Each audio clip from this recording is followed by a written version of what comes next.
परभणी येथे डॉक्टर बाबासाहेब आंबेडकर यांच्या पुतळ्याच्या जवळ असलेल्या संविधान शिल्पाची विटंबना करणाऱ्या समाजकंटकांवर राजद्रोहाचा गुन्हा व सोमनाथ सूर्यवंशी मृत्यू प्रकरणी परभणी पोलिसांवर सदोष मनुष्यवधाचा गुन्हा दाखल करावा या मागणीला धरून भंडारा बंद ठेवून सकाळी बाईक रॅली व दुपारी मोर्चा काढण्यात आला। सकाळपासूनच व्यापारी प्रतिष्ठान व शाळा बंद होत्या। महात्मा गांधी चौक, पोस्ट ऑफिस, मुस्लिम लायब्ररी, राजीव गांधी चौक, जिल्हा परिषद चौक, गणेशपूर मार्ग, त्रिमूर्ती चौकात निषेध सभा आयोजित करण्यात आली।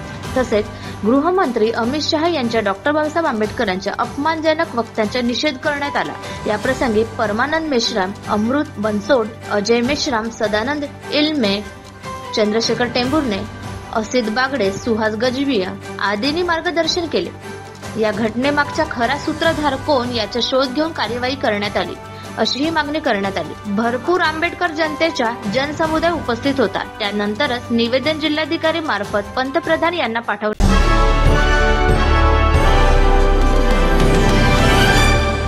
सातले मतभेद आणि राजकीय तुमची वैमनस्य बाजूला ठेवा आणि खऱ्या आंबेडकरवादाच्या चळवळीसाठी सुरुवात करा। मगाची जसा आमचे अजय म्हणाले मला की हे काही पक्षीय नाही ना, हे चळवळीची नाही आहे, हे चळवळीचीच लढाई आहे। अजय मेश्राम साहेब हे चळवळीचे कार्यकर्ते इथे उतरले, राजकीय नेते उतरले नाही।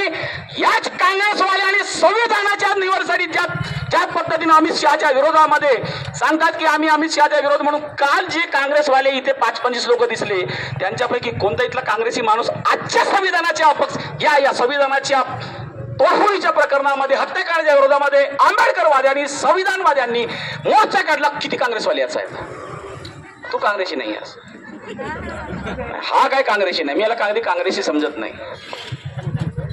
ज्याचा भाऊ समता सैनिक दलामध्ये आहे ना, हा जोराजोरानं करत, हा आंबेडकरवादी नाही आहे। पण सांगायचा अर्थ असा आहे मित्रो की हा राग हा मोर्चापुरता असेल, हा राग जर बंदपुरता असेल तर उद्या पुन्हा परभणी होईल आणि हा राग तुमच्या मनगटामध्ये जर आला तर कोणी माईचा लाल असा करण्याची ताकद ठेवणार नाही। लक्षात घ्या, इथून जात असताना हाच मंत्र लक्षात घ्या की लढणं आहे, साताड्यावर लात मारून लढायचा। ह्या माझ्या मायबहिणी तुम्ही ठेवाल त्या दिवशी खऱ्या आंबेडकरवादाला सुरुवात होईल आणि त्याला म्हणतात इन्कलाब जिंदाबाद।